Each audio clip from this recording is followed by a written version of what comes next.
You guys want to get some coffee or something? Can I get a cup of coffee? Black? Can't you see we talking? White? Even little kids in Mexico drink coffee. Well, I'm not a little kid in Mexico, okay?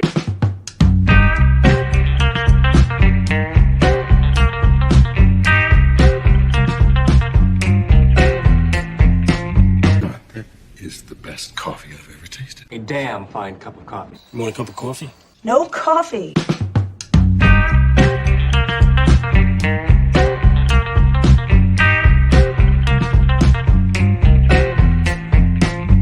Coffee drinker, huh? Maybe we can grab some coffee? Coffee! Coffee, coffee, coffee, coffee, coffee!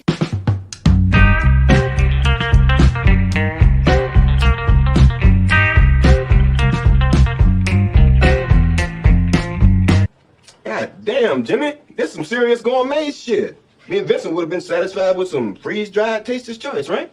And he springs this serious gourmet shit on us. Good morning and welcome to Morning Coffee with Chris. My name is Christopher Moonlight, and I want to welcome you all to the show. We are talking about Blade versus the MCU today. Of course, Blade being the comic book movie that kind of started it all. I mean, you could go back further to Superman and Batman, but as far as the MCU properties go, that's kind of the flashpoint. We're also talking about how The Simpsons is going to be continuing on until 2025, reaching possibly its 800th episode, and what the good, the bad, and the ugly of that is. But before we get going, I'd like to, of course, welcome my panelists. First up, we have Das Wolfen. Greetings. Greetings, program. And, of course, the rock for which we all crash against, Martine. Good morning. Good morning, my friends. Everyone doing all right today? Yeah, doing All great. right, and who do we have in the chat today? So far, I only see D-Bud Martin and Anima Confusa, but of course, we have very special listeners today because it is our first day on KGRA. I'm very excited about this. And Kingsport Cal and Penny are here. So welcome to the show for all of our new digital radio listeners. I'm very excited to have you as part of our audience. This is a new thing for us, but we've been doing this for a while, so you're in good hands. So yes, of course, we again saying hi to everyone in our chat: D-Bud Martin, Anima Confusa, Kings Porcal, and Penny, and I know more will be joining us. And of course, today's sponsor is Fuel Up. Are you ready to leave unproductive days and restless nights behind? Then you need Fuel Up, a natural hydration system designed for everyone who participates in life. We believe there are three crucial characteristics for success in life: motivation, concentration, and rejuvenation. Each product in the Fuel Up 3-part daily low sugar, low carb hydration system contains electrolytes, antioxidants, select B vitamins, and our proprietary nutrient blend. They also contain Bialio, I hope I said that right, for an extra immune boost each time you drink it. More information about Bialio on back. Wake has 180 milligrams of caffeine to give you the energy boost you need to get going in the morning, or whatever you need, a little motivation to power through without jitters or crashing. Wake is a delicious orange sherbet flavor with the full complement of Fuel Up nutrients, I keep saying nutritions, to support your health and well-being. Play is a yummy fruit punch flavor specifically designed to help increase focus and concentration. Play contains all the Fuel Up nutritions to support your body and mind throughout the day. Rest is a Lucicius. How do you say that? Liquor. Yeah, I can't talk. Blackberry lavender flavor with melatonin for when you need a deep, restful sleep. The combination of nutrients in rest supports relaxation, recovery, and rejuvenation. Now, I will say this. My life, ever since I got Fuel Up, has been like that Old Spice commercial where the wife keeps stealing his body wash. I started drinking Fuel Up, and my wife was like, "What's that?" And as soon as she had some, she drank it all. So I'm out of Fuel Up right now because my wife loves it. It actually helped her with her what do you call it? She got sick, and then she wanted to be better. So as she was recovering from being sick, she drank it all and loved it. So thank you to Fuel Up for being today's sponsor. Also sponsored by today is me. If you want to support me personally, you can go to Subscribestar/Christopher Moonlight, where I am giving all the behind the scenes on the making of my second feature film, an animated sci-fi called Escape from Planet Omega 12. You can also check out my first movie, The Quantum Terror, which is now playing on Tubi, Filmzy, and Amazon Prime, which is a Lovecraftian monster movie if you're into that sort of thing. But now on with the show. Before we get started about both The Simpsons and Blade, because I know you guys probably have opinions on both of them, I just wanted to talk about, I had a great time with my daughter on Sunday. She wanted to go see Megan, and I'm not going to spoil anything about it here, but it was actually really good. I enjoyed it a lot. The general plot is, this isn't a spoiler. It's in the trailer for it. A young girl has tragically lost her parents in a car accident, and her aunt, who is a toy designer, creates a advanced AI-driven doll. And yes, here comes the AI talk, to help her cope with grief. Before you get any further, we have a super sticker from Darius Munchausen. Thank you very much, Darius. Ooh, thank you very much. Yes, we appreciate those. What do we have for Darius? Oh, right.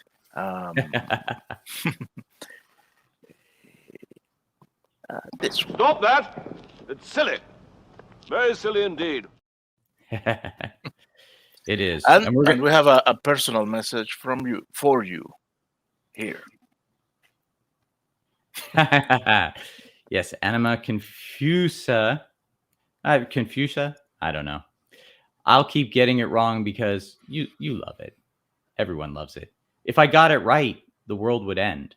So anyway, yes, the movie Megan, I was very pleased with it, and it's exactly what you would expect. It has some commentary about how we're raising children today with electronic devices, but it doesn't preach. It's just enough to kind of make the movie have a theme, and then it's on with exactly what you came for, which is a creepy doll killing people.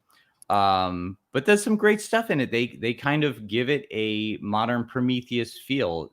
Megan is very much kind of a reaction to both modern technology, children today engaging with modern technology, and that Frankenstein monster type of deal with the character. But I wasn't expecting it to. There are certain things that I was expecting that were definitely in there. Some shaky dialogue, some iffy acting, that kind of low budget schlocky feel. Well, I won't say schlocky low budget in the sense that they did have money, but it's definitely a lower budget movie.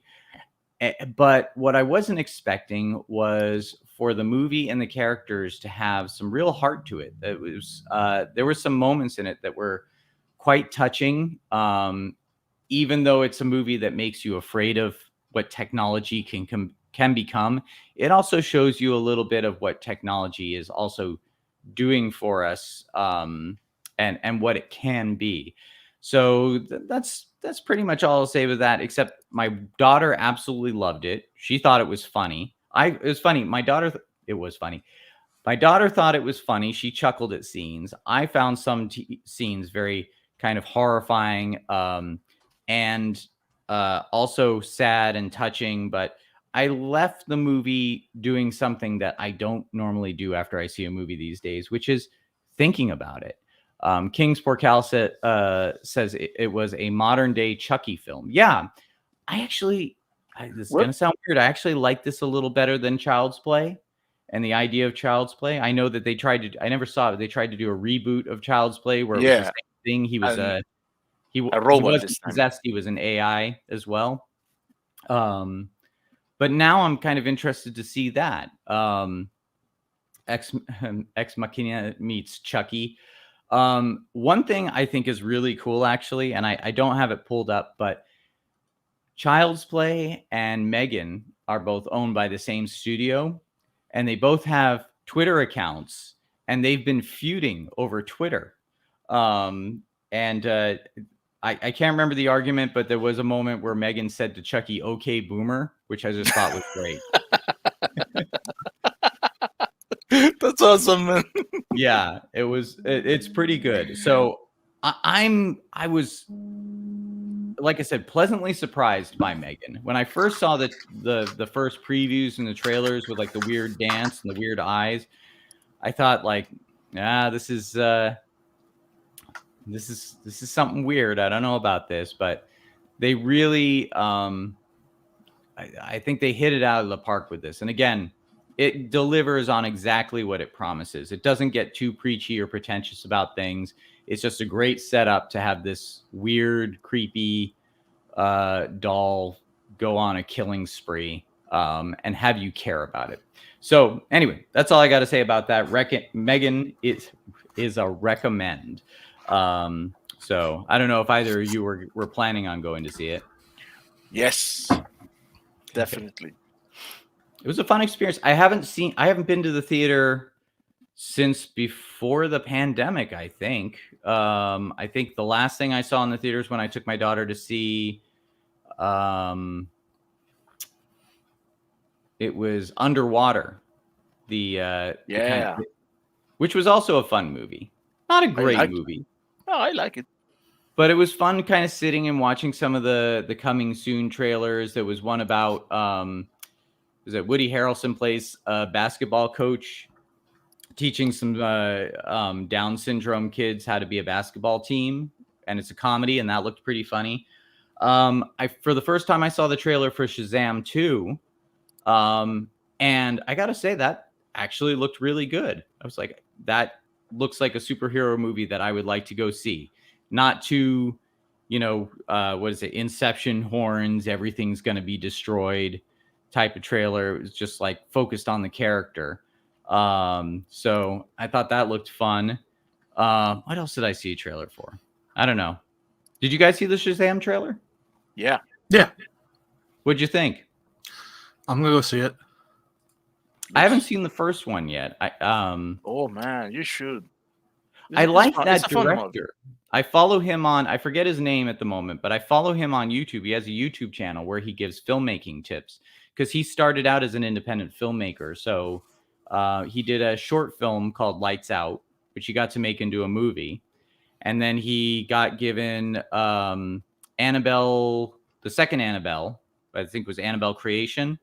And I thought it was really funny because there's, you have Billy Batson in the Shazam 2 trailer kind of telling his story, and you realize he's telling it to what he thinks is a psychiatrist, but he's like, I'm a pediatrician, and he glances over to like the kids play area, and Annabelle is sitting there with the toys. Yeah.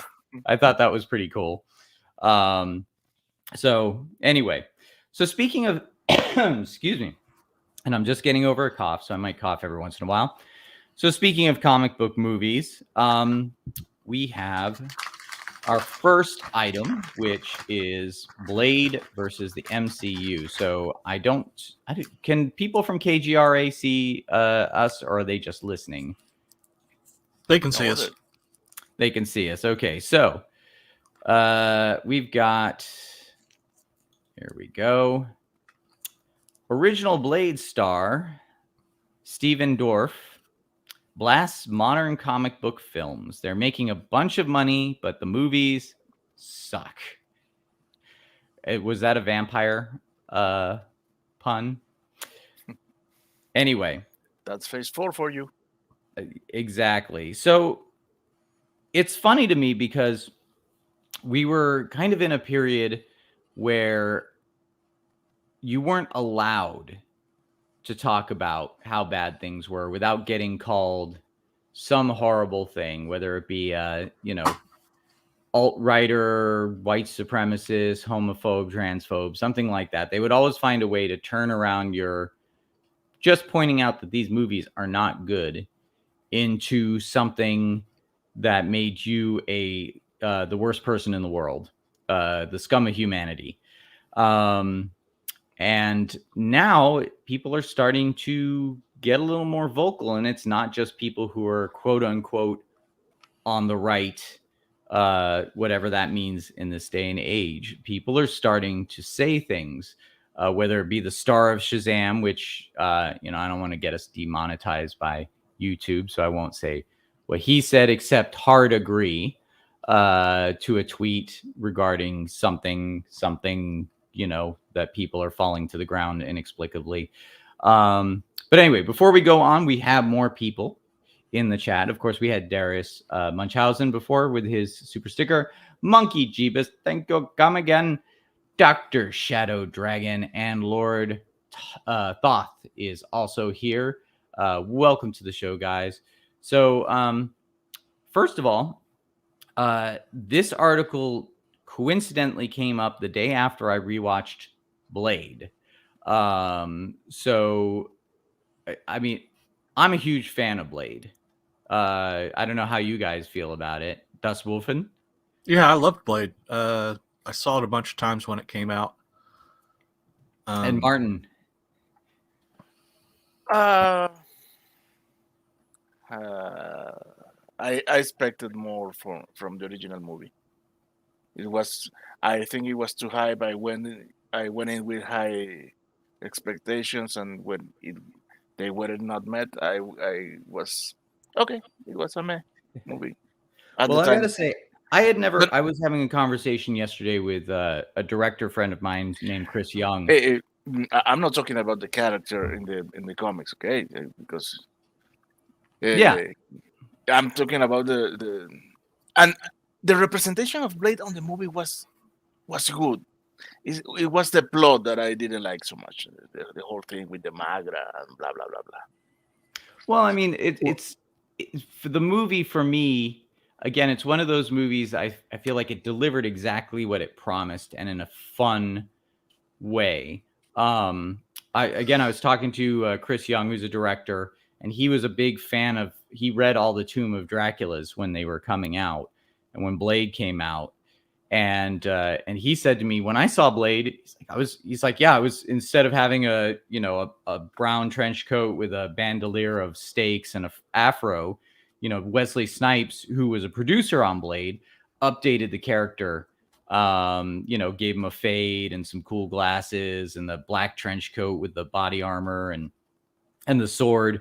But I think Steve Norrington, the director, and Wesley Snipes as a producer did a really great job with this movie. And it kind of threw me back to kind of the exploitation grindhouse movies of the 70s and the early 80s. It just kind of had that attitude. So I was really happy with it. I went to see it by myself in the theater. I do that a lot, just kind of, let's see what's in the theater for a matinee. I liked it so much that I grabbed a friend of mine and took her to see it at the Chinese theater in Hollywood. And she had a great time with it as well. She especially liked the exploding vampire heads, but it had a lot going for it. I think that the cast did a great job. Like I said, the updating of the story to fit that time, to fit the 90s, worked really well. And I just remember even going to a club in Hollywood, and it was, like I said, I was part of the goth scene at the time. And I went to this club, and they were playing that opening music, that opening techno music at the opening of the goth club before things really got going. And there were a bunch of people looking around going, why are they playing techno in here? And I instantly got it. I was like, no, Blade, this is awesome. Having lived in Hollywood at the time, there were certain things that I got whiffs of information before the movie came out about it that I didn't really pay attention to. One of which was a few years before, it was quite a few years before, I think I was in my early teens. I was taking a flight somewhere and I brought some comic books with me, and I sat next to this lady and she saw me reading the comics and she's like, oh, I know Stan Lee. And I was like, oh, cool. Really? She's like, yeah, she's working with Wesley Snipes at the moment. They're going to do a Black Panther movie. And I thought that was really cool and interesting.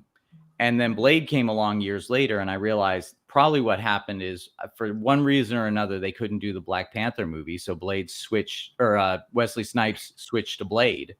Again, he cared. I know for a fact Snipes cared very much about it.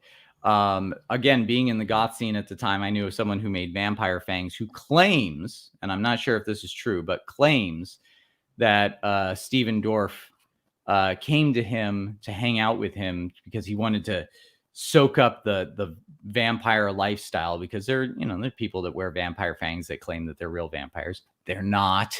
But he apparently wanted to kind of soak up that attitude and become the best vampire movie villain that was ever seen on screen. I don't know if he was successful, but he certainly was cool. I really enjoyed his character, and I enjoyed his kind of vampire minions around him. Although I really think it's funny that Tracy Lords was one of them, and her name is like up on the credits at the beginning of the movie, and it, like 30 seconds after her character gets killed. So, but yeah, it was a fun movie, and a lot of people will say it's the first Marvel superhero movie. I don't really consider it a superhero movie. I mean, Blade is in the Marvel universe; it's a superhero universe, but he's an action hero. And I think that, I don't know, like a Spider-Man probably still holds, or the X-Men. They came after Blade, right? It was the X-Men and then Spider-Man and then Iron Man, right? I think is how it went. Yep. And welcome Slasher Fred. Slasher Fred is in the chat. So anyway, but they did a really good job. I was really impressed with King's Porcal says Blade is a horror action thriller. Yeah, I mean, for the most part, it's an action movie. I think they definitely did good with the horror elements of it. They were the first ones, as far as I know, to kind of do a lot of things that movies, I'd say, arguably at the time, more popular movies copied. But Blade has kind of endured as a staple of that 90s action. I mean, they did Bullet Time before The Matrix. They did the whole thing that Underworld kind of did I don't want to say rip off. I was inspired by, which is the idea of this whole world of vampires. Underworld rip off everyone. Yeah. They're kind of the vampires of the deep state, or at least they have an agreement with the politicians so that they can keep functioning as an underworld of vampires and doing stuff to help them and coexist rather than have the vampires take over, which is what Steven Dorff's character wants to do, which is, what was it? Frost was his name? Yeah, I think Frost. Yeah, Frost was his name. The whole idea that there are people who are born vampires and there are people who are turned, and there's kind of that class system where they don't respect the people who, they're telling him, like, you weren't born a vampire, you were turned, as if that's some sort of insult. And he doesn't care. He's just going to listen to techno music and read the ancient texts of the vampires and plot to take over everything and become the blood god. good stuff. I mean, really fun. And then Snipes as a character, maybe a little overly stoic, but still, cool attitude. A little inconsistent, sometimes he's very stoic and almost sad sitting in a corner. And then other times he'll shoot a vampire with a stake and go like, yeah. A lot of the background stuff about the vampire state and also underworld versus the werewolves and stuff, a lot of that came from the vampire role-playing game world, the World of Darkness, that was really big in the mid to late 90s. And people were playing live action vampire. I was playing live action vampire. I didn't go like full on with like the full teeth and stuff like that. I did have a set of teeth, but they were not the high end stuff. They were just the caps that pushed on. But yeah, I mean, we'd dress up and stuff, and there would be all sorts of politics and stuff. And all that came out of the Anne Rice books.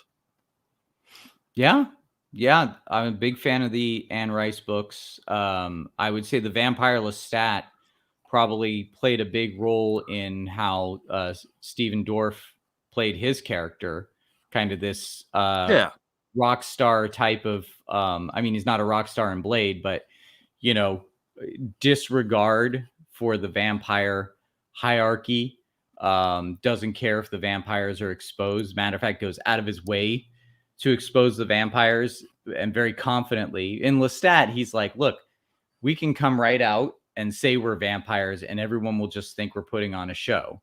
And that's what we've always done from the theater. I forget what the theater was called, something like Theater Le Vampire or something like that. All the way up to putting on a show in San Francisco. But in Blade, a lot of it was kind of coming out of that, because we had, Magic the Gathering was popular. And then there was another card set originally called Jihad. Yeah, that was the vampire card game. Yeah, and then they changed it to Vampire the Masquerade, because I guess people weren't cool with calling a vampire role-playing card game Jihad.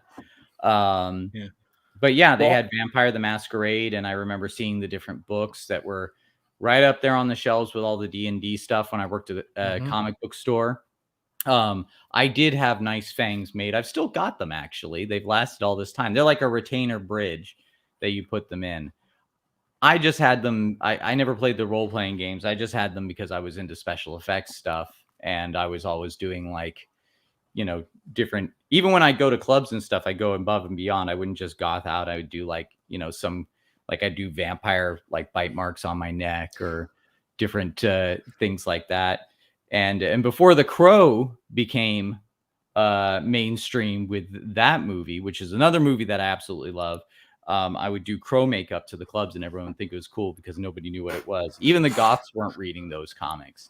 But yeah, there was a lot of kind of counterculture in comic books and role-playing games. I think these days it's portrayed just as kind of geek stuff, like in Stranger Things. But there was, people forget, aside from the role-playing games and the comics and the mainstream, there was The Crow, there was Sandman, there was a lot of the Vertigo stuff, there was Sin City. There were all these kind of underground and counterculture comics that were influencing this stuff. And I feel like you're absolutely right, Dustwolf, and it made it into Blade. Almost as like a culmination. It was beautifully shot. I've got to really kind of, again, Blade 2 is a great sequel, and it's completely different than the first Blade. It's got a different tone, much different a kind of twist on what the vampires can be and what they can become, and what they're doing. But Steve Norrington, because Guillermo del Toro is the big horror director. He's kind of like the successor to Tim Burton in his style and the way he does stuff. Preacher is another one, yeah. Almost forgot about that one. But Steve Norrington, who came up as a special effects artist.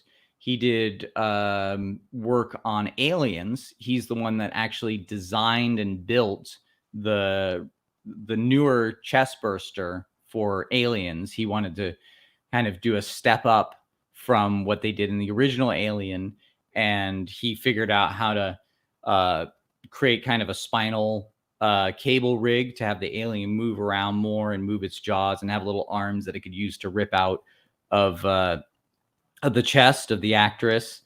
And you can find information on that at the Stan Winston School of Character Arts. They've got some great videos on how that was done. And of course, next week we will be talking about Aliens Expanded. So we'll be doing a lot more about Aliens. But Steve Norrington came up in the special effects industry, and he did a movie, I believe. What was his first movie called? I'm actually going to look that up. I should have been ready for that one. But let's go on IMDb. Steve. I think I spelled that right. Might have spelled that wrong. Let's see if this is him. Steve Norrington. He actually hung out at Studio 80i. Is a British filmmaker from London who is known for directing Marvel vampire film Blade, starring Wesley Snipes in the 20th century. Let's look at his filmography. Let's see. So, yes, Death Machine was a indie film that he did. And I actually haven't heard of Last Minute. But Death Machine, he came out with that. Oh, he played a character in Return to Oz. That's interesting as well. But let's see his. He's got a lot of credits here. Exorcist: The Beginning, Harbinger Down, which you guys know I have a soft spot for because I got to work on that movie. Alien 3, Split Second, Hardware. But let's see if they have special effects. Where's his directing credits? I guess they're just here. Oh. No, scroll down a little bit, just a little bit. Yeah, too far, way too far. Scroll up a little bit, a little bit more, just a hair. Now, see where it says director on that right above where your mouse is. Go over to the right. Oh, there we go. All right, so Death Machine, Blade, The Last Minute. I've never heard of The Last Minute. And League of Extraordinary Gentlemen. So Death Machine, I remember seeing an interview with him where he said he was really kind of proud of himself for doing this movie. And it came out at exactly the same time as Reservoir Dogs. It was Quentin Tarantino's big breakout movie as this kind of indie film auteur director. And he said he was so deflated. He was like, Reservoir Dogs was so good. He didn't really feel like he measured up with Death Machine. But then after that, he did Blade. And I actually, call me crazy. I mean, film fans still love and respect Reservoir Dogs. But I feel like it's kind of faded into just the memories of those who really care about films. I don't think if you were to go up to like the average 20-year-old and say, what do you think of Reservoir Dogs? I feel like not many of them would have seen it. No. That was really a movie of our time in the 90s when it came out. Blade has endured. People still, young people still know what Blade is and still love it. And I could be wrong, maybe there are. If you're a film fan and you're our age, then Reservoir Dogs is going to be a Quentin Tarantino classic, no doubt about that. But it's kind of like I said, I don't know if it is something that the kids are into these days. But Blade still, it resonates. People still talk about it. When they said that they were rebooting Blade, they got excited, maybe it'll live up to the original. Maybe with the modern technology, it'll be great. Now, I've heard, it keeps getting delayed. The new Blade keeps getting pushed back. and there's rumors that the script is terrible, and that the directors are, they've gotten these directors in and they've just gone like, I can't work with this. This is stupid. I'm not going to put my name on a movie that this is this bad, especially when Snipes pretty much solidified himself as Blade. It's a tough one to break out of, I think. It maybe not quite as hardcore as, getting another actor to play someone like Indiana Jones. But I don't know. I think people still see Snipes as Blade. And then he went on, I don't know about Last Minute, but then League of Extraordinary Gentlemen, which was very loosely based on the Alan Moore, Kevin O'Neill comic book. Very loosely. Did you like that? Yeah, I actually enjoyed League of Extraordinary Gentlemen. I mean, I read the comic, but I didn't mind it being so different.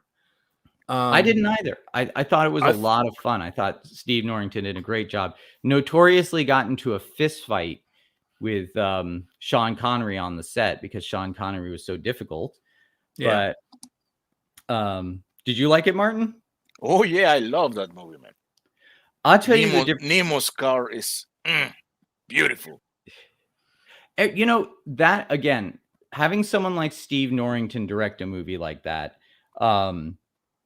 he knew all the best tricks as a special effects artist. Instead of just doing a full CGI Hyde for Dr. Jekyll and Mr. Hyde, it was a makeup. It was like a muscle suit with a makeup, and they just digitally made him larger. I thought that relationship was great. The Mina as a vampire, the Bride of Dracula, it's hokey, it's silly, and again, as a popcorn movie, that's fine. Sean Connery took the role because he passed up on The Matrix because he read the script and he didn't get it. And then when he saw it, he was like, oh, I get it now. And it's so popular. Why did I pass up? I think he was going to be Morpheus, which I don't know. I can't see.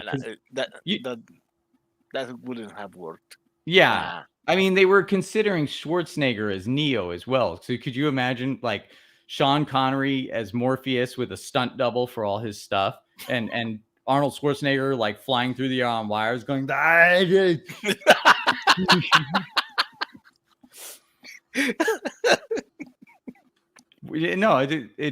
it's good that it worked out the way it did. Absolutely. But apparently Sean Connery read the League of Extraordinary Gentlemen script and also didn't get it. But he was like, well, I didn't get it. I can't do the voice. Sometimes I can do the voice, but I'm not doing it right now. But, he's like, well, I don't get this one either. But I didn't get The Matrix, and that, cost me. So I'll take this role. Sorry. King's Porcal is saying he could see it, but not Arnold. Yeah, I could see Sean Connery as Morpheus in the calm scenes, but yeah, you wouldn't be able to do Kung Fu Sean Connery, even though in his youth he was a bodybuilder. What's that, Martin? Connery was too old at the moment. Oh yeah, absolutely. But League of Extraordinary Gentlemen. It had a lot of great special effects tricks. I loved, I'm a big fan of practical effects and miniature effects. Yes, Dust Wolfen is right. It was Sean Connery's last film. Welcome to Decepticon's Cave of Toys. I always want to say Cave of Wonders, but yeah, the miniature effects, a lot of those cities that were exploding and crumbling were miniature effects. I loved, Tom Sawyer was not in the, comic book, but I liked the addition of Tom Sawyer kind of being mentored by Alan Quartermain. The different characters: Dracula, King Solomon's Mine, Huck Finn. What is it? What else? So Dr. Jekyll and Mr. Hyde. The Picture of Dorian Gray was another addition. Yeah. The Invisible Man. It was nice seeing Pete Townsend, or not Pete Townsend. What's his name? I have to look it up now. Hold on. League of Extraordinary Gentlemen. Pete Townsend was wrong. Who are the actors in that?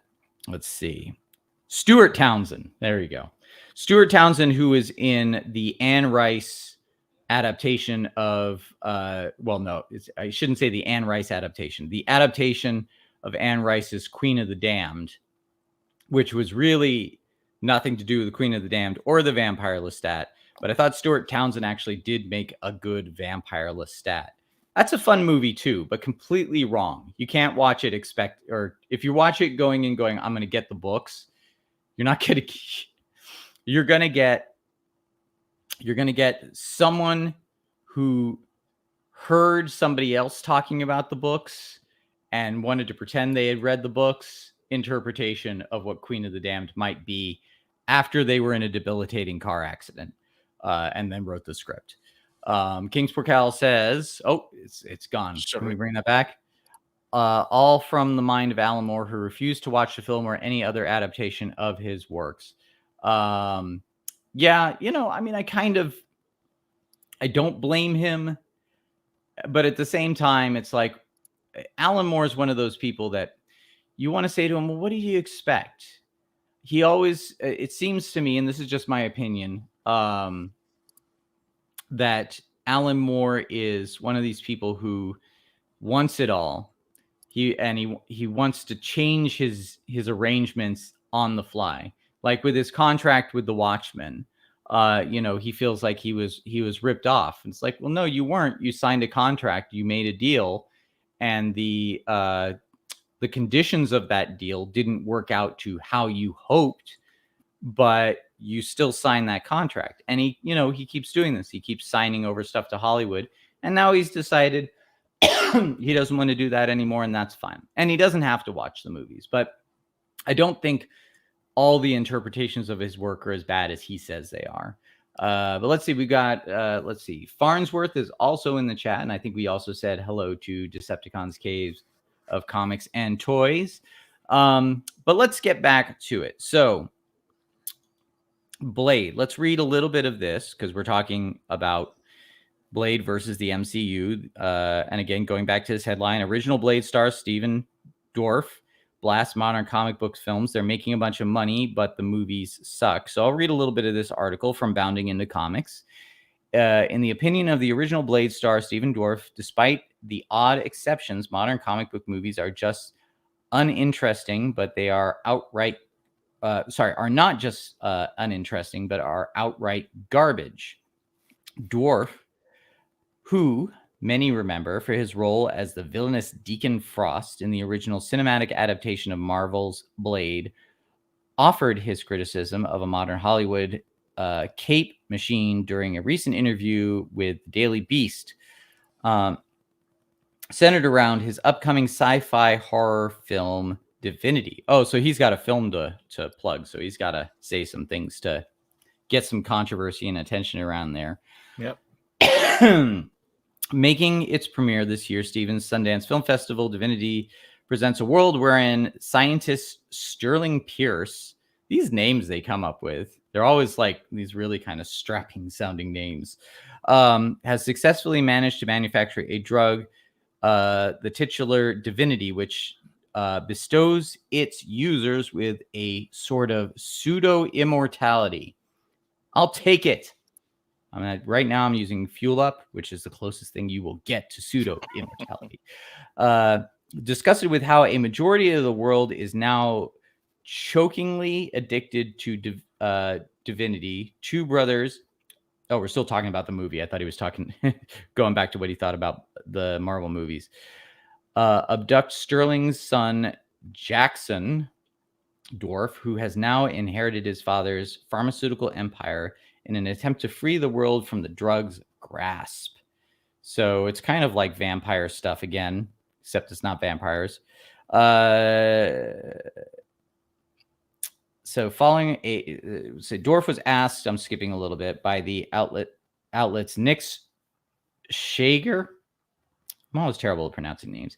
If it's difficult to find mainstream projects that are as interesting and challenging as something like Divinity, to which the actor replied, I mean, mainstream movies, the few movies that are coming out in theaters, that are doing well, like Avatar and Top Gun, I don't even know what it all is. It's all stupid to me. Okay, this is coming off like he's a boomer and he's making the same comments that Scorsese made about how comic book movies are trash.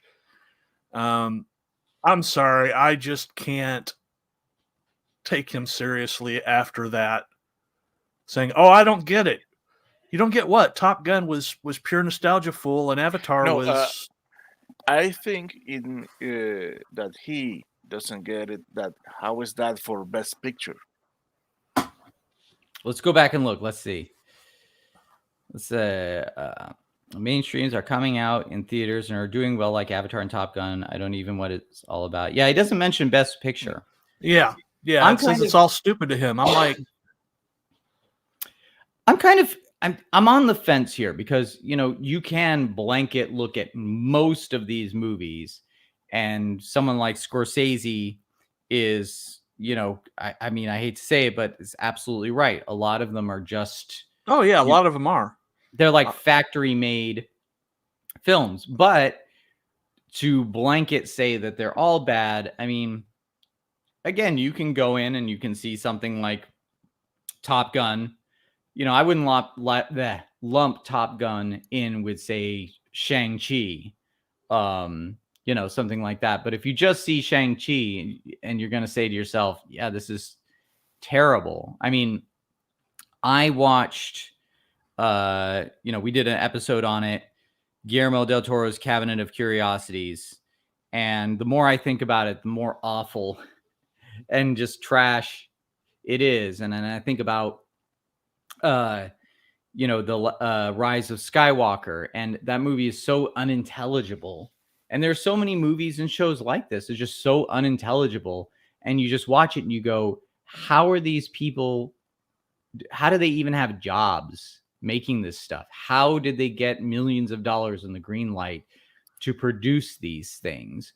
Because they are just so bad. And if you've ever taken writing classes or film classes, you know how tough it used to be to get past that gate to make something. And even the worst stuff had some quality to it.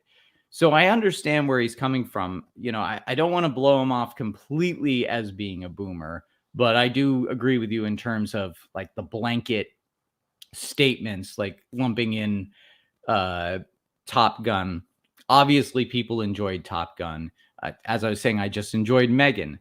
I think there are a lot of really bad horror movies out there, but I wasn't, you know, I do see people, friends of mine who are in the horror fandom who say like, it's just another trash Blumhouse movie. It's, you know, like I hate them all, like modern horror sucks.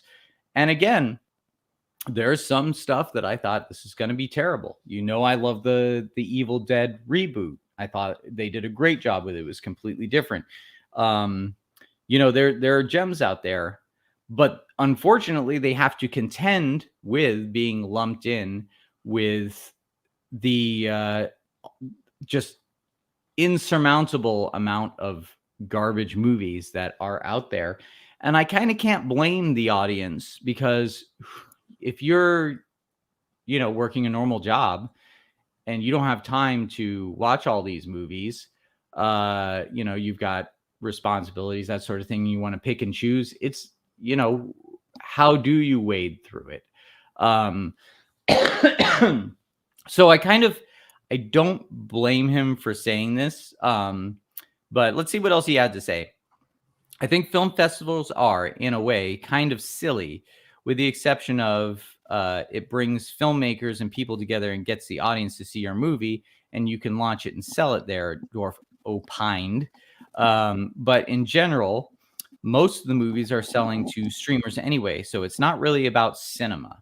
I think Divinity is going to talk about his movie more. You know, and streaming makes a difference. The thing that excites me about streaming is it frees up a lot of independent filmmakers to break off and do their own thing. It makes it harder for them to be seen, because they're literally in a sea of self-distributed homemade films, but it can be done. it's harder to get into a film festival, and it's certainly harder to get into a movie theater. Later speaking the same sentiment following an inquiry by Shager as to what, if any, other genres besides comedy that you'd like to see revisit, Dorff declared that he would give comic book movies another shot, if not for the fact that their quality had spiked regardless of production studio in recent years. I don't quite understand that sentence. My life is pretty weird, but look, I love all kinds of movies, said the actor. If comic book movies were more like when I started, when we made Blade, or the few that have been decent over the years, like when Nolan did The Dark Knight and reinvented Batman from Tim Burton, who's obviously a genius, then when they were interesting. So I'm not really a Nolan fan, actually. I sort of enjoyed his Batman movies, but they weren't they didn't stick in my mind. Grace, So I think breaking my heart, man. Well, here's my problem with what he's saying. Most of the movies he's done are direct-to-video crap. And he's over there talking about cinema, yet the majority of his non-TV back catalog is stuff nobody's ever heard of. Sorry, I just saw Monkey Jeebus's comment. He's holding that child like Joe Biden. Yeah, that's right. I mean, actors like Dorff have to make a living. And so they're going to do a lot of direct-to-video stuff. Yeah, and I understand that. But if the majority of your work is direct-to-video stuff, I don't think that gives you leeway to start talking about how movies are crap and they're not for cinema anymore. Yeah, because you're not making movies that are for cinema in the first place. I've never seen any of his direct-to-video stuff. Maybe he thought that there was some good stories in there, and I certainly think that there is direct-to-video stuff that is good. It just flies under the radar because it doesn't make it to the cinemas, and cinemas won't greenlight things that aren't big budget action anymore. But yeah, it seems to me like he's coming from that more film festival mentality where he wants everything to be high art, which again, I don't even consider Blade high art. I think they did a really good job. Again, I think Norrington, the way he shot things, I mean, when you watch Blade and look at the cinematography, it is top-notch cinematography. And he really kind of brought a realism to that world in the sense of, especially the daytime shots, whether it's, I forget the name of the character who's the hematologist, but, like when she's walking back to her apartment and she thinks she's being followed, or some of the time-lapse stuff. I loved the vampire blood rave. I thought that was absolutely awesome. Like, he really took the time to shoot it well. So it looks like a higher quality movie than it actually is. On the other hand, that's some budget CGI that we had in that movie. And there's some cool stuff. I love how when the vampires get killed, they kind of fall apart like a bunch of leaves in autumn, and you see their skeletons, and then it all kind of evaporates. But that was some like really early low budget CGI going on there, especially the blood god stuff. Oh, Scribe Light is here. So anyway, that is pretty much all I wanted to say. I do think Blade is a superior movie to a lot of the Marvel Cinematic stuff, but there is some great stuff out there. And I do think, even if I don't 100% agree with Dorff on this, that they have, he's got some points. And I do like seeing these movies get challenged, especially Phase 4 stuff. We need to be challenging this stuff. We need to be kind of calling for better quality material, whether it's, we agree or not on what that means. I'm just glad that the conversation is happening. Excuse the coughing. I'm so sorry about that. So anyway, do you have any final thoughts on Blade versus the MCU? Yeah, Blade is definitely the superior to Phase 4, but there's a lot of stuff in Phases 1, 2, and 3 that were better than Blade, in my opinion. For example, Winter Soldier. Captain America Winter Soldier comes to mind. Pretty Oh, much yeah. anything done by the Russo brothers. It's apples and oranges, though. Yeah. Scribe Light says one of my favorite pieces of trivia is the guy who was intended to be the sacrifice to the blood rave was Kenny Johnson, who would go on to play Lem in The Shield. I actually know someone that was at that blood rave. There's Doug Tate, who is a suit performer who went on to be in Hellboy, the reboot. And he most famously plays Bigfoot in the Jax Links messing with Sasquatch commercials.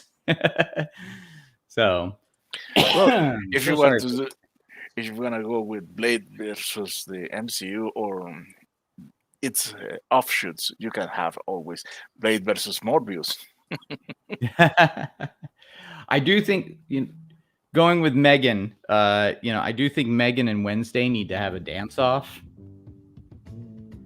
But maybe we'll do another show on that. King Sporcal says Werewolf by Night is on par with Blade. They should cross over. I think that would be pretty cool. We'll see where that goes because we have still to see if they're even going to do a Blade reboot, which would be cool, but they got a lot to live up to. But that's all we're going to cover in the next hour. Going to be 800 episodes of The Simpsons when we come back after our ads. Hi guys, this is Gary from Pop Culture Minefield here on KGRA, and we're leaving for our first break. I hope we survive.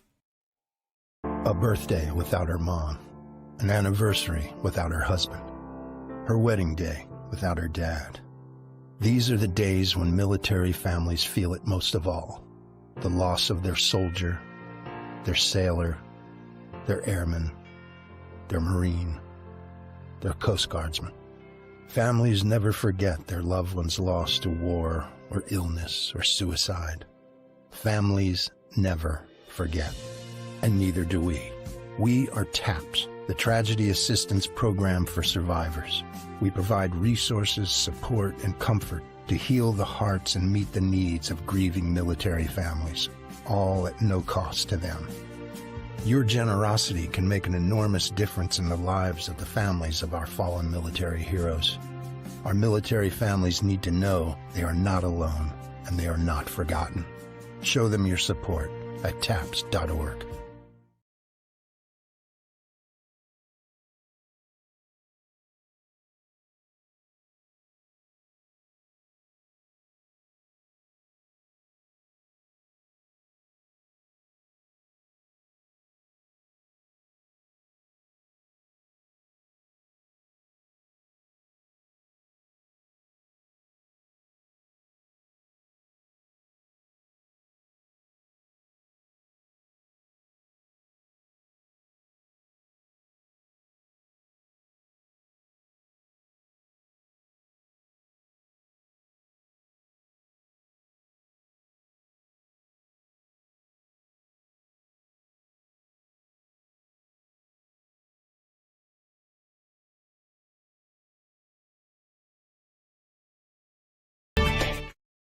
Hey members, the new KGRA DB app is now available on iOS and Android devices.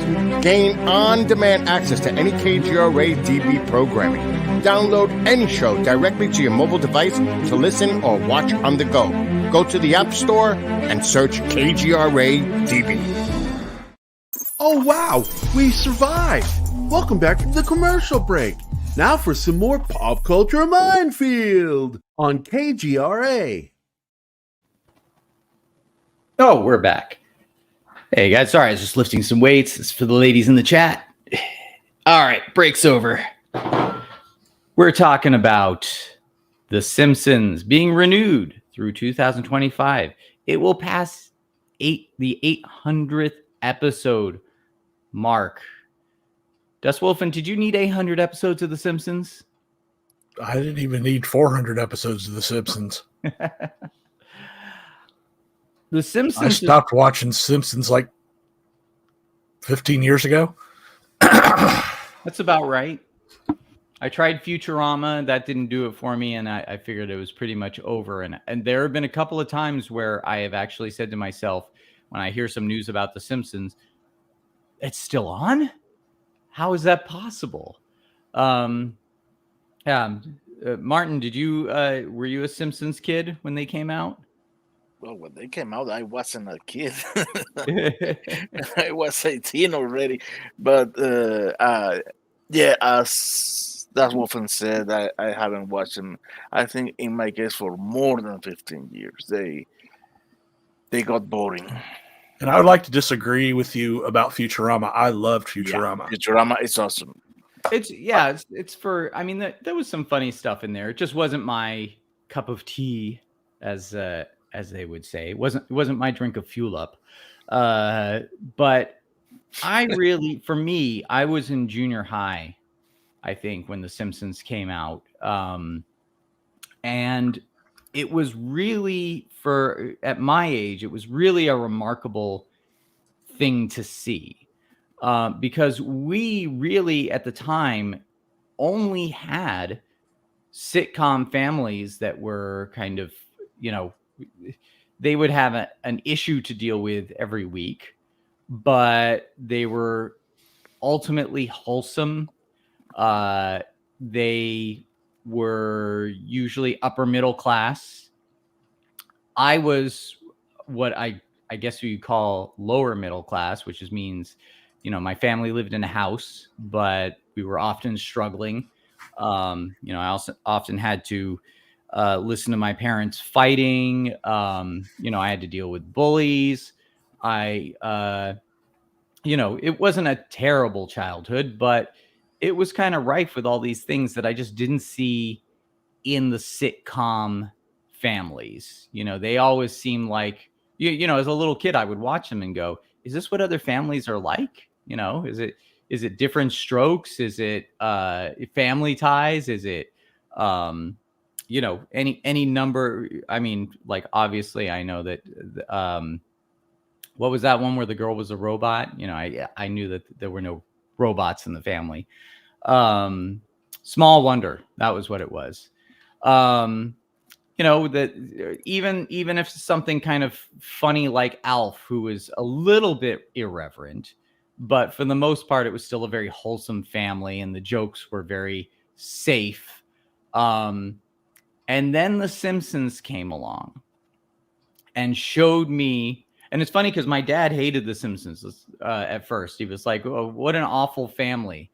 The only thing to compare, I think, to The Simpsons would have been Married with Children, which was kind of the opposite. Again, they were irreverent, and but they were still just a general sitcom family with a laugh track. The Simpsons come along. There's no laugh track. There's all these crazy, surreal things happening, really irreverent. But I just remember the controversy it stirred. I got a button. I used to have this little denim jacket that I would wear to school. Yes, it was just at the end of the 80s. And I had a Bart Simpson pin that he had a slingshot, and he was aiming, at, out. And it said Bart Simpson underachiever. And Bart was saying, "I'm proud of it, dude." And I remember one of my math teacher just having a fit over that. It's like, we are not underachievers here.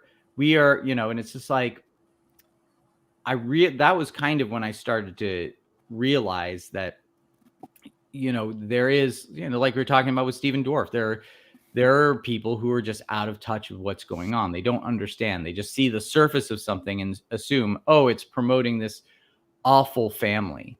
But the family was not awful. They were just living in a complicated world that was satirical towards all these things that the family sitcoms just didn't want to cover or didn't want to joke about. But they were still a good family. I mean, they went to church. Homer, at the beginning, was, even though he was kind of an idiot, he was a good man. He tried. He cared about his family. He had a job. He was very kind of in his own naive bubble, but he always kept trying. The funny thing about Homer is that he had all of these preconceived notions, these preconceived expectations of the world, and he never learned because his expectations would always get him into predicaments because he made a wrong assumption. But he was always trying. Marge was this kind of very patient, optimistic wife who had given up on her dreams when she got pregnant with Bart, but she was always trying to see the best in people. Bart is this little mischievous, troublemaking kid, but he was always getting into these situations that forced him to think in terms of doing the right thing, even though he would do the wrong thing in a lot of instances. And it's just ridiculous stuff would happen, of course. One of my favorite episodes was when Bart was sent to a foreign exchange student program to France, and then essentially got turned into a child slave by a couple of French criminals. So it was, it was a lot of fun. It was very sarcastic, and but there was great humor in it, and it's really owed to the fact that Matt Groening, at the time, the creators of The Simpsons, had control over the show. He was the head writer. He was writing with a couple of other people, and they would literally spend 12-hour days, 7 days a week, writing and perfecting these jokes and coming up with these great stories. Later on, I'd say around season 7, the show took a turn, and it still had some good episodes. Yes, Shinosky says zombie Simpsons, and that is something that I was going to talk about. Essentially, after that, the Simpsons stopped acting like the Simpsons. They just became parodies of themselves, and the fandom did start referring to those seasons as Zombie Simpson. And yes, Homer was referred to as Jerk-Ass Homer, because Homer would no longer be motivated. Yeah,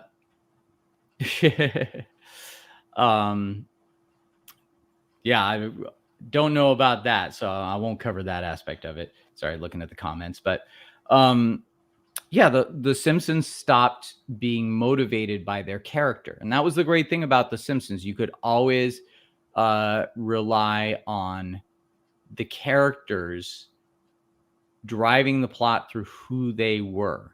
You knew who Homer was. You knew who Marge was, and Bart, and Lisa, and even Maggie.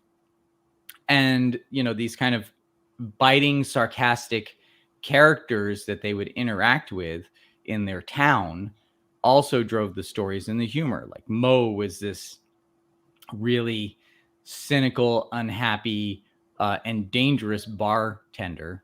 Barney, Homer's friend, was always an alcoholic. And over time, when it became Zombie Simpsons, these characters started to change. They started to become like Barney started to clean up and become like, I think there was an episode where he was coffee drinking Barney. Moe became like a family friend, and he wasn't actually such a bad guy. But you break the characters at that point. And then essentially it came from the fact that, the Simpsons had already gone on too long and they were out of ideas. Sorry. The Simpsons was reactionary to the times. We, like I said, we had the sitcoms, the family-friendly sitcoms, a little bit of Married with Children. That was like the odd one out. But then we had The Simpsons, and we had In Living Color. Things started to get more reactionary in the 90s. But The Simpsons, it was even more than Batman. When the Michael Keaton, Tim Burton Batman came out, The Simpsons was everywhere. There was, they had a hit song, Bart Simpson's The Bartman. There was Bart Simpson's Guide to Life was a best-selling book, and it was actually really good. I read it when it came out. I worked at a comic book store at the time.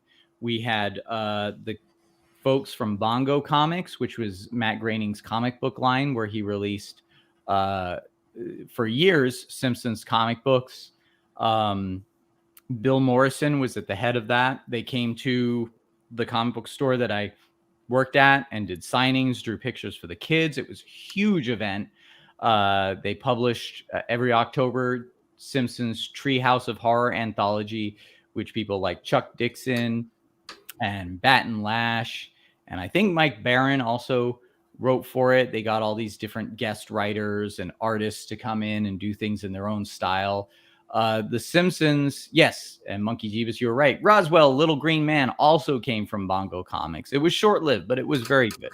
Bill Morrison did a good job with that. It just never took off like it, I personally hoped it would. But yeah, now I think the problem with The Simpsons at this point is it's past its time. It's no longer a commentary on the world of that time. They've become Zombie Simpsons, a parody of themselves. And the writers who made it great are no longer there. One of the things that I notice about The Simpsons now, and people, they wonder, how does it keep going? Why does it keep going? Well, one of the answers to that might be, and I'm speculating here, but if you look at recent episodes of The Simpsons, or even from 10 years ago, you notice that there's a lot of producer credits at the beginning of every episode. And they are always changing the names on those producer credits. Essentially what it is that anyone can go and be a producer of The Simpsons, as far as I can tell. And it's kind of a status thing, and that's kept the show going. Now the people who write it don't understand it. They think that it's a way to just be biting towards whatever is current, and they think they're funny, and they're not. The one that really kind of miffed me was when they decided that The Simpsons was there not to lampoon, but to outright attack. I'm actually a big fan of Morrissey and the Smiths, and apparently they're not. They had things to say about Morrissey that were, again, based on lies about who he is and what he believes. But they took that as an opportunity to attack him, and they kind of made a little bit of funny jokes about Morrissey, but then they just went into, again, just denigrating him and turning him into something that was nothing to do with who he is, and using that, I guess, lie about him to create a caricature that, as far as I can tell, was just there to paint his character in a bad light. And that's not why we came to The Simpsons at all. But anyway, before I read this article, do you guys have any thoughts on it? Yeah, like I said, I gave up Simpsons years ago. I mean, when it got, I don't remember, it was probably early 2000s was the last time I saw an episode. At the time, I think I was just watching the Treehouse of Horror episodes at that point. They were always, the original ones were great. I loved their spoof on Poltergeist, where essentially they figure out the house is built on an ancient Indian burial ground, and they find it in the basement.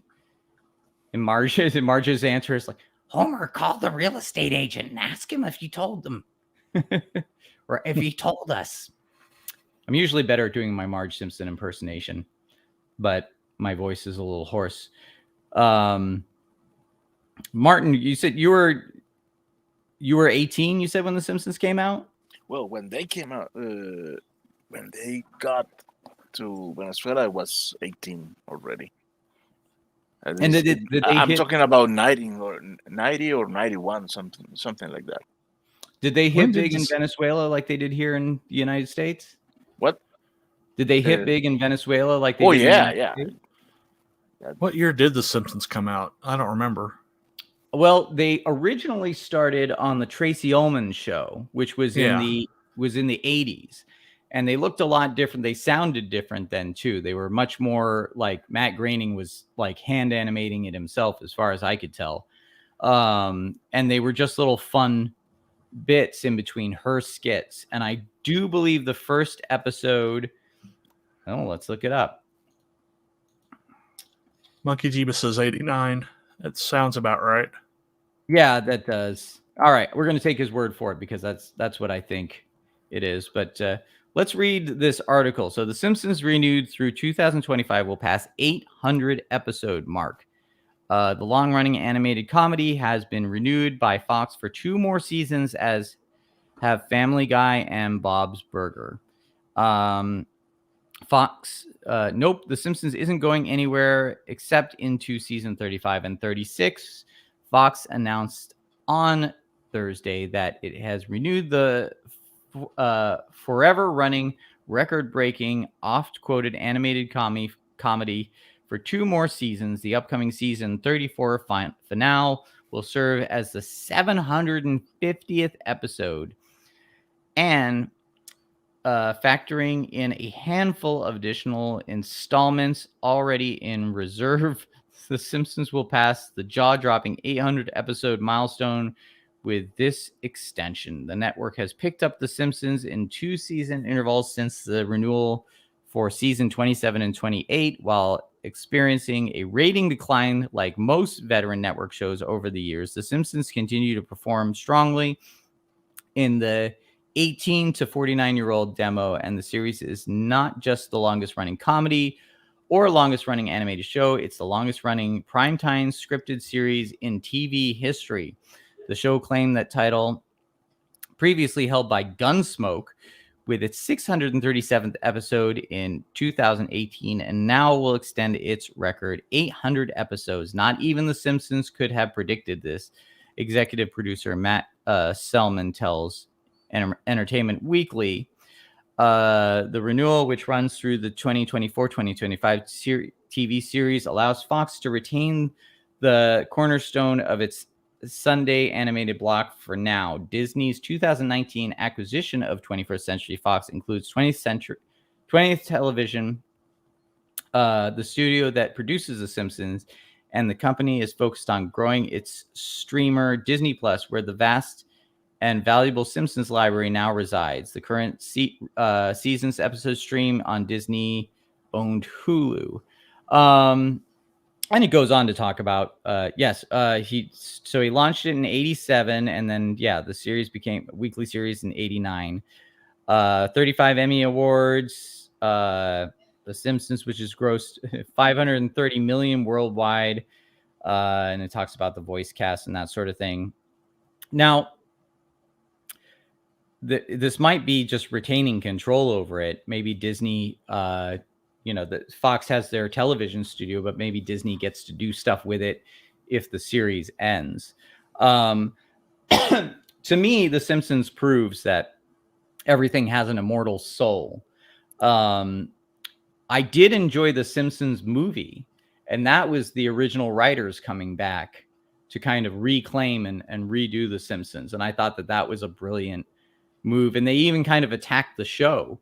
The great opener when Homer comes in and, they're going to see the Itchy and Scratchy movie. And he's like, why would anyone go to the movies and pay for something they can get on TV for free?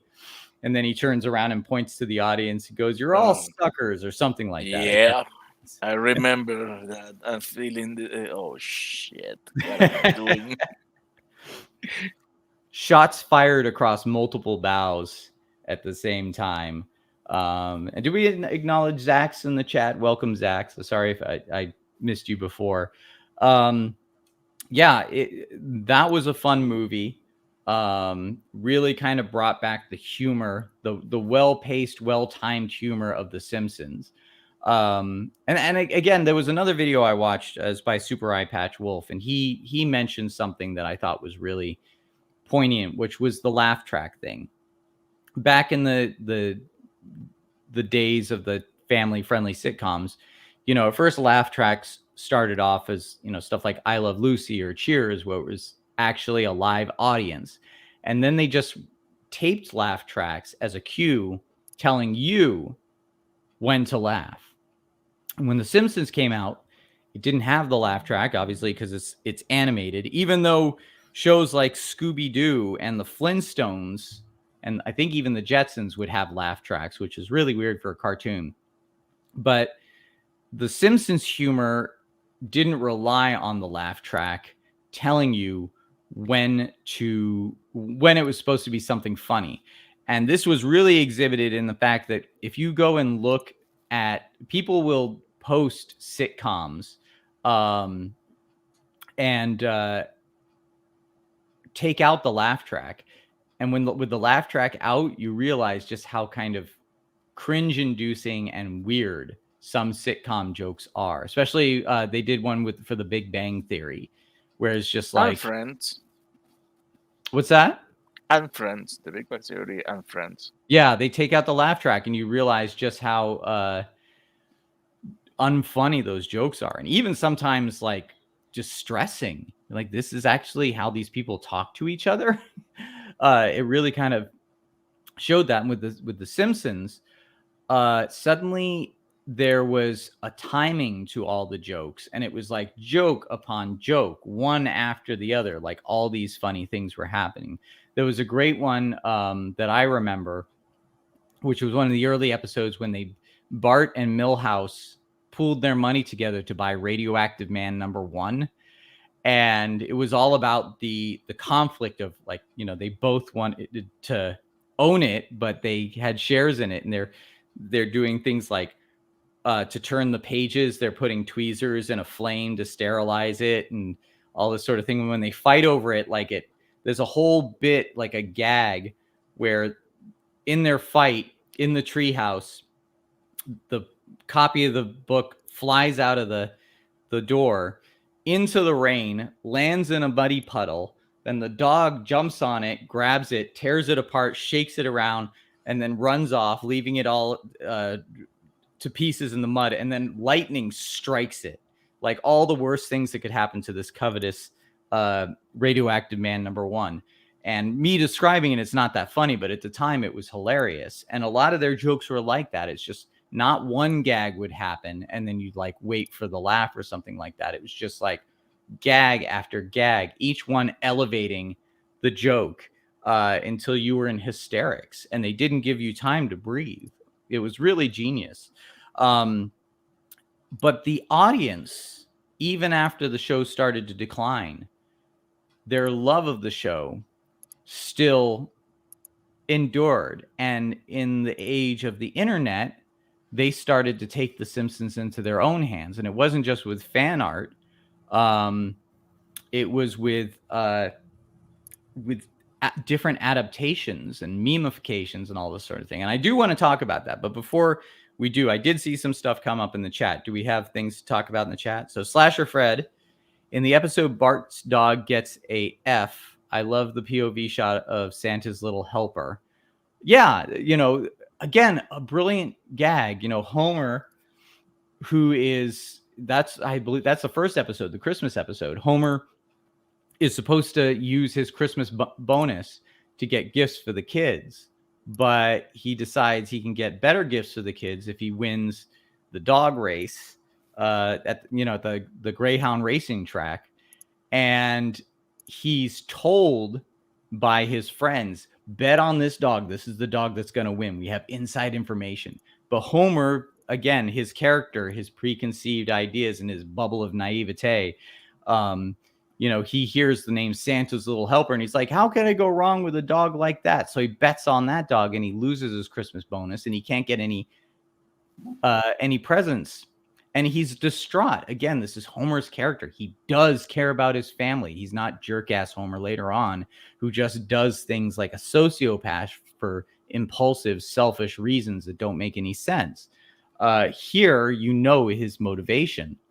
And then, the twist of that, which is really nice, is that the racer that owns Santa's little helper like is so sick of this dog losing that he kicks him out, and he ends up with Homer, and Homer, thinking he's got to explain why there are no Christmas presents, comes home with this dog, and it ends up being the best Christmas present ever for his kids, and he ends up being the hero. It's a really endearing story. I love that kind of storytelling and humor about The Simpsons. Do we have any other comments from the chat? Sorry, yeah. I got distracted. There's a lot of comments. Let's see. What do we got to talk about? Slasher Fred, one of the Simpsons episodes I remember is the one where Lisa protests against a trash talking doll. I don't remember that one, but that almost lines up with Megan. If you haven't seen Megan yet, there's a little bit of commentary on that. I do remember a great episode of Treehouse of Horror where the Krusty the Clown doll is attacking everyone like Chucky. And they get the doll repair person over, and he goes, "Oh, here's your problem. Somebody turn this thing to evil." And he just switches. There's a switch that says evil to good. Slasher Fred says, one of my favorite Simpsons episode is Krusty Gets Busted. That episode in the first one to introduce Sideshow Bob as the villain. Sideshow Bob being the foil to Bart for a long time. And again, I love that they did a whole Sideshow Bob Cape Fear episode. That was good. Yes, I remember that.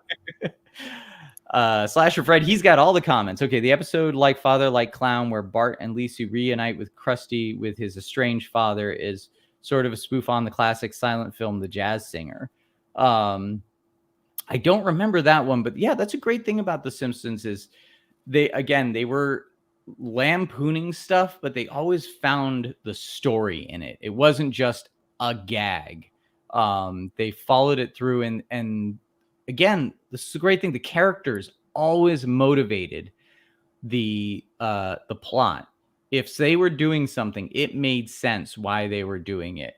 That like that episode where Bart is fishing in the little pond next to the nuclear reactor and pulls out a three-eyed fish. And then they kind of do a Aaron Brockovich type story where Marge invites Mr. Burns at the climax to the Mr. Burns is going, "There's nothing wrong with the nuclear power plant," and she serves the three-eyed fish to him for dinner in front of the press. There's all sorts of great episodes like that. It's really a shame, and it sucks to see this show just continue to kick a dead horse episode after episode. It really deserves a little bit more dignity than that. But Nelson is awesome. I use the haha meme anytime somebody posts that they did something stupid and it backfired on them. The characters are great. There's the episode where Bart makes friends with the bullies and they talk about sawing off the head of Jebediah Springfield's statue in the town square, and Bart goes and does it, and then that turns into a whole thing. Even the bullies are appalled. They're like, Bart's like, "I thought you guys wanted it." It's like, "Yeah, that was cloud talk, man," because they were talking about it laying looking at the clouds. But again, The Simpsons, it has a soul, and everyone knows the soul. The Telltale Head. Yes, that's what it was called. It had a soul. It's long since sold it for let's see. I'm going to talk about that, but we'll talk about Slasher Fred's comment here. The episode of the Monorail Man where Marge Monorail Man, where Marge wants to use the money that Burns gave as a cleanup for the toxic waste to fix the main street, is a spoof of the Music Man. Yeah, this just again, every episode it's not just one thing that they're lampooning. They managed to fit in a bunch of great stuff. So the soul of The Simpsons has left the building because The Simpsons is dead, but you can find it on the internet with people, again, there are people making whole stories. There's one I tried to search it, but I thought better of it after a bit, which was, I think it was called Marge Simpson Anime. But if you try and search it, it's a little tenuous because you get some very inappropriate stuff, and get some help, people. No, it's wrong. It's just wrong. But I think it's called Marge Simpson Anime, and it's this story of who Marge Simpson is during these events, what's going on in her head. People know Marge Simpson well enough where they started to kind of do this like little existential comic where the events of The Simpsons you kind of see from her point of view and her inner monologue of like, as someone who is an optimist and somebody who gave up her dreams of being an artist and that sort of thing when she got pregnant with Bart and ended up being married with Homer and is a family woman, you know, seeing things like Ned Flanders, I forget what his wife's name was, but, you know, when she died, her character died. And I believe they killed her off because the voice actress wanted more money. So it sends a message, don't ask for more money. But they did this whole kind of comic about Marge Simpson's reaction about how her only friend in the world, the only person she could relate to as a housewife, had died and that she was alone. And they did this whole kind of very serious comic about who Marge Simpson is as a soul, as a person. And I think that's very interesting that people understand and love and know The Simpsons so well that somebody could take a character like Marge Simpson and put a completely different spin on her while still being completely authentic to who she is as a character. I think stuff like that is very cool. That's when you know you've done something that is transcending you. Matt Groening created something that transcends what he created, and that the people in charge of The Simpsons as an IP right now can never recapture. But my favorite that I wanted to show is this project, Bart Cura. Have you guys heard of Bart Cura? No. Isn't it the Acura Bart Simpson kind of thing? Or Akira? Essentially, it's a project where all these different artists, they all agreed to take one page from Akira and recreate it as The Simpsons. Das Wolfen has his Akira shirt. Nice motorcycle. So let's check it out. Let's see. How do we advance this? Here we go. So again,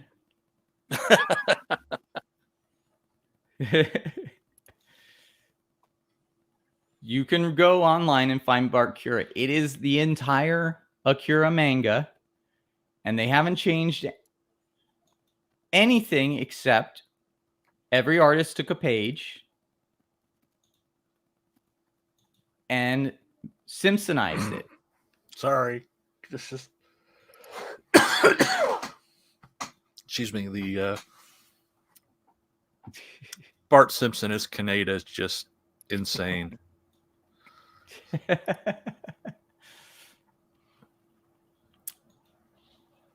And Milhouse is Tetsuo.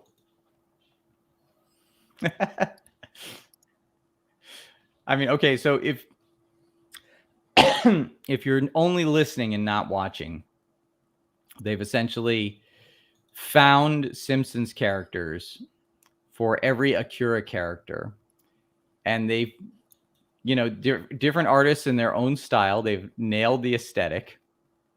Let's see if we can click through here and get into some of the action. I forget the name of a lot of the characters, and Ned Flanders is there. And it's fantastic, but I was hoping to find, like I said, there's a lot of pages of Akira. It's not like the anime. Looks like they're taking like a few pages, not just a single page. Yeah, each artist takes a few pages, and they just do it in their own style.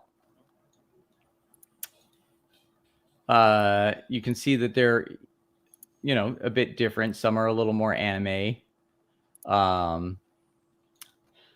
but I wanted to get more into the Milhouse's Tetsuo stuff, because Milhouse and his kind of, lonely, like no friends except Bart attitude in The Simpsons. I think Krusty is the clown monkey, Jeebus. Let's see. There's a good one. Can we zoom in on this? Let's see. No, we can't. But anyway, if you want to check it out, and this is the kind of thing, are you guys familiar with the steamed hams meme? No, I don't think so. Okay, so that's that meme comes how do I explain it? So there's an episode, I think, called Simpsons Shorts, where I think there's like 3 Simpsons short skits, and one is Principal Skinner invites the superintendent and we're going to talk about that Slasher Fred, because that's a great episode. We'll get to that, but I just want to explain the steam hams meme. So yeah, it's an episode where Principal Skinner's invited the superintendent over for dinner or a lunch, and he's going to make his famous mother's recipe steamed hams. There's a fire in the stove, and so Skinner sees Krusty Burger across the street from his house. So he climbs out his kitchen window and gets Krusty Burger and brings it back and tries to pass it as his mother's steamed ham recipe. And he just keeps lying to the superintendent in more ridiculous ways, but the superintendent keeps believing it, to the point where they're in the dining room, and the superintendent sees behind him that there's like a red glow coming from the kitchen door, and he's like, "Good God, what is that?" And Skinner's just like, "Aurora Borealis?" And he's like, "The Aurora Borealis, in this time of year, at this time of day, in this region of the country, in your kitchen." Yes. May I see it? No. So that became a meme that different people use, like when the government's obviously lying about something, and then, you say, "May I see it?" No. But people took that skit and they memified it. They made songs out of it. They recreated it using their own animation. They did all these crazy things. They even took, what was it? What's the name of that band? The Gorillaz. That dung dung dung dung dung dung dung dung dung dung. They made a parody song of steam hams with that, and it's just this weird phenomena that The Simpsons is one of these things that the internet takes, like they've done with Garfield as well. And if you're into Lovecraftian horror, I recommend #I'mSorryJohn. But they've memified it, and I think the soul of The Simpsons lives on in all of these fans who are able to take the essence of what they know of The Simpsons and do all these transformative things to it, but still hold true to what The Simpsons is, for the most part. Some of it does get pretty weird. Like I said, you do searches for certain things and you end up with some inappropriate stuff that you really... Rule 34 strikes again. Yeah. But let's say, what was it? Rockstar 8970 Abel is here. Welcome to the chat. And I think, what was it? Slasher Fred had a comment about, I think it was it the Flaming Mo drink, that episode? Yeah. Let's see. Okay, one of my favorite episodes is Flaming Mo's, where Homer invents his own alcoholic drink, but Mo takes credit for it. Aerosmith had guest starred as themselves. Yeah, that was a funny episode. That was, again, it almost kind of went a little Phantom of the Opera. But what was it? He called it the Flaming Homer. Which, again, that raw, inappropriate, edgy humor that would get you canceled now. Flaming Homer, Flaming Mo. Yeah, I mean, if you haven't put that one together, maybe it's just a generational slang thing. But yeah, what were the ingredients were just some drink mix and like cough syrup. And then he set it on fire, and yeah, it became like this huge drink. And I think they lampooned cocktail, like Moe's Bar became this like big hip thing. And yeah, Aerosmith showed up, and then and Homer was completely distraught. And then at I think the end of the episode, Moe was like, you know what? I wronged Homer. I'm gonna give him a cut of this. He deserves it. You know, he did come up with it. I did something bad. But then Homer, of course, at that moment, shows up and gives away the ingredients to the Flaming Moe, so anyone can make it. And then the fad kind of disappears, and it goes back to being a dive bar. So let's see. Shinosi says, all else fails, 6 simple words. I'm not Gabe, but I'll learn. And that was what was it? There was also the joke of Bart Simpson always calling the bar and getting Moe to call out different names. And one of them is Homer there? Homer who? Homer sexual. Is there a Homer sexual in the bar? And so Homer, later on, they did a Terminator gag where he's looking around and little words are coming up, and he sees Ned Flanders, and it says, Flanders, neighbor, possible homosexual. Again, Simpsons edgy humor. And it's these writers of today, they're not brave enough or even creative and funny enough to make these kind of jokes. And they never understood, like so many other franchises. I mean, and this is the thing. This is the problem with all the franchises, why we don't enjoy them. If it is not indeed true that the people in charge of all the franchises we love now are actively trying to dismantle them and destroy them and reform them into what they think they should be, the new improved version that caters to their sensibilities for a modern era, because they're narcissists and they think that they're better than everyone else. If that is not the incentive, then at least it's just the fact that these franchises are in the hands of people who think they understand what made these things work, but only took the most surface aspects of them and imitated them. Slasher Fred says, there was an episode, Bart versus Australia, where Bart makes a collect to Australia to find out which way the toilet water flows. I may have seen that one. You know, it's been a lot of these episodes. It's been so long since I've seen them that I'm not going to remember them all. But I think that the fact of the matter is that since I haven't seen these episodes in so long and I still remember them so well, really stands as a testament to how strong and memorable they are, how good they are. So, you know, again, it's a shame these people are doing things that are not memorable. Instead, they see them as ways of, oh, I don't like Donald Trump, so we're going to make an episode where we attack Donald Trump, and we make the, what was it? Ocasio-Cortez's group, the squad. The squad, yeah, they did an episode where the squad is singing like a West Side Story thing against Trump. And Lisa becomes an activist, and I think even Bart became woke. And, you know, it's just, again, it doesn't make any sense because they see the satire, they see the lampooning, and for them, it's like, oh, they're making a political statement. You know, it's like the idea that The Simpsons predicts all this stuff. Well, The Simpsons really didn't predict anything. The Simpsons just was lampooning what was going on at the time.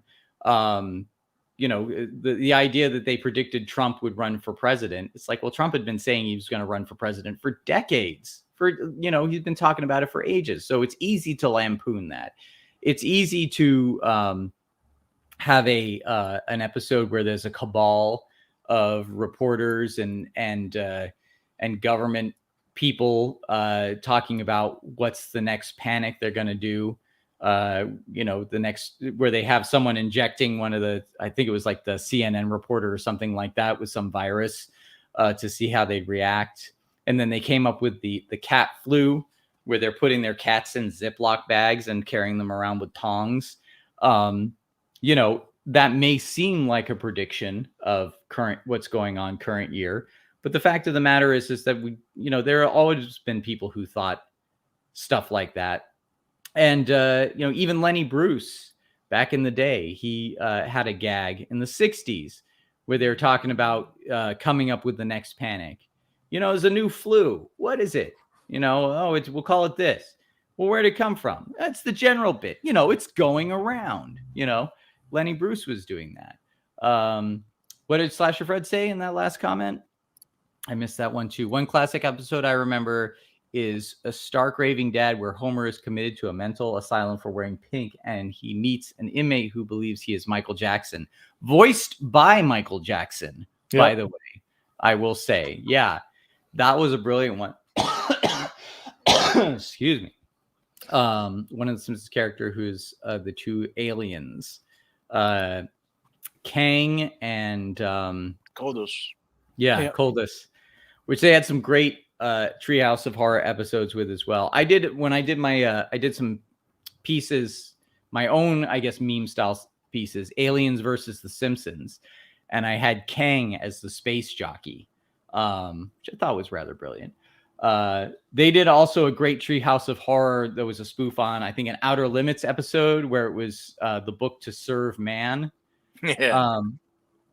Where they had how to cook for humans. Yeah. How to cook 40 humans. Yeah, that was funny. There's a little bit of dust on the book, How to cook it's a cookbook, how to cook humans. And by the end of it, it's like how to cook for 40 humans. Yeah. Yeah.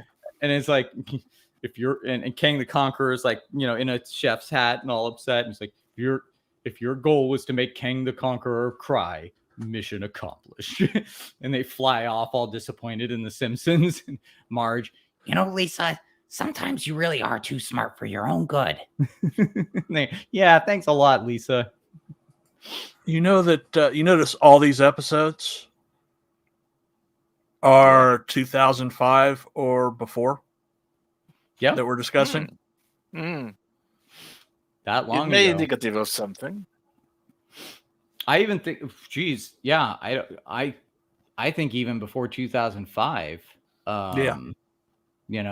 Most of these I remember going to school, whether it be junior high or high school, and talking about them with friends.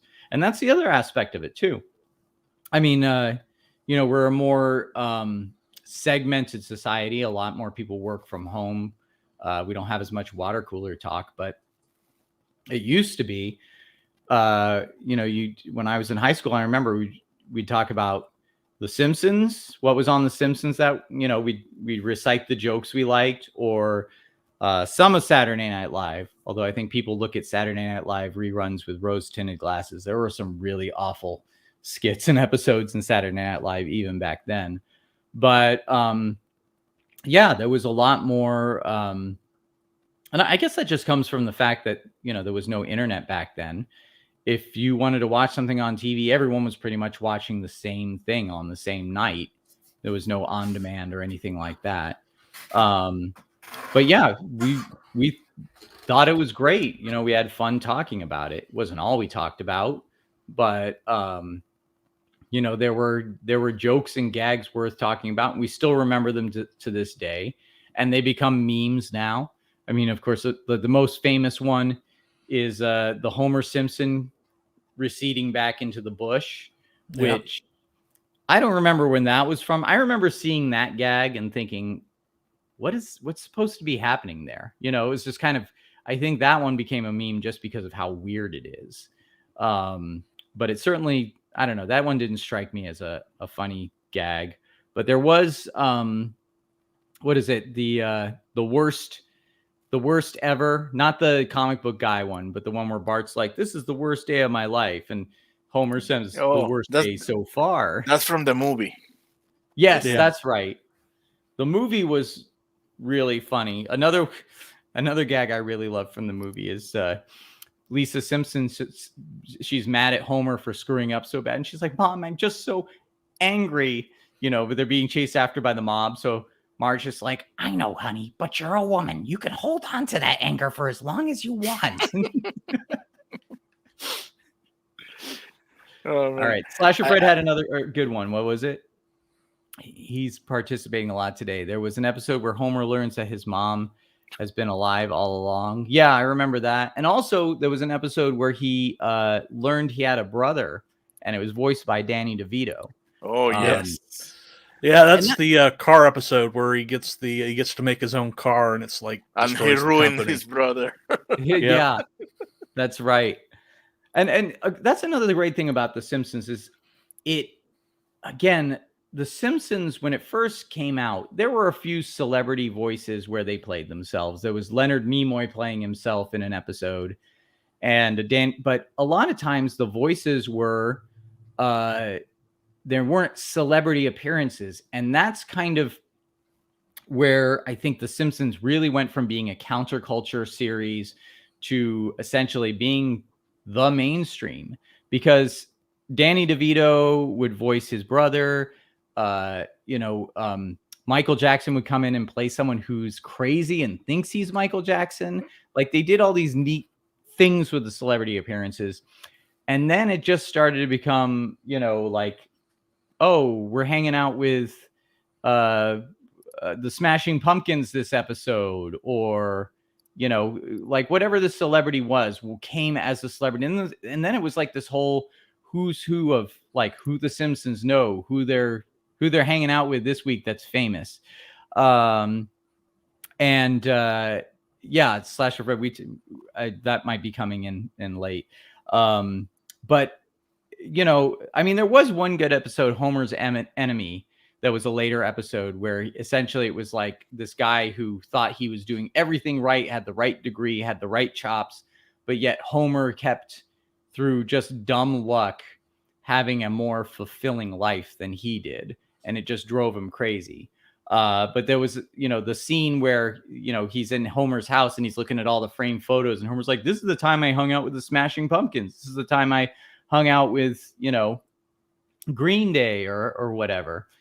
And it just kind of drove home, even though it was a good episode, it drove home that The Simpsons was kind of, it just became like the thing that was status, whether you're a producer on it or you were a celebrity guest appearance or whatever. And at that point, yeah. And the jokes aren't as good. You're not the counterculture anymore. The counterculture, like I said, it exists in things like Marge Simpson anime and Bart Cura and Steam Hams memes and that sort of thing. The Simpsons soul lives on in that, but it is the soul of a dead thing that really shouldn't have 800 episodes. Nope. The Simpsons jumped the shark years ago, only they didn't make it across the way. They fell into the shark tank. They got eaten.